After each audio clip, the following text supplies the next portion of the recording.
एक बहुत पुराना चैरिटेबल एक इंस्टीट्यूशन है।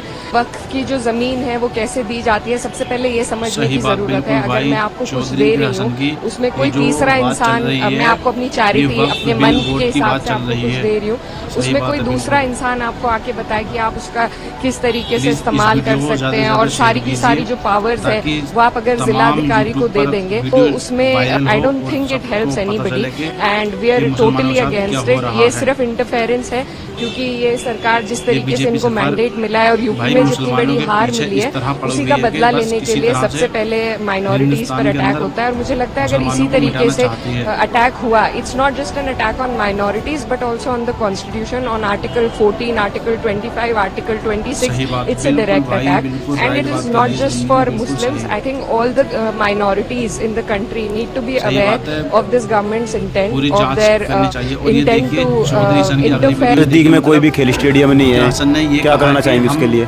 उसके लिए भी प्रयास करेंगे कि या तो जो अपनी निधि होती है उसके माध्यम से या फिर सरकार की किसी नीति के माध्यम से, या सरकार का कम से कम इस तरफ ध्यान आकर्षित करने का काम करें, चाहे स्कूल हो, खेल के लिए हो, हमारे लोगों की जो भी ज़रूरतें हैं उनको पूरा करने का काम।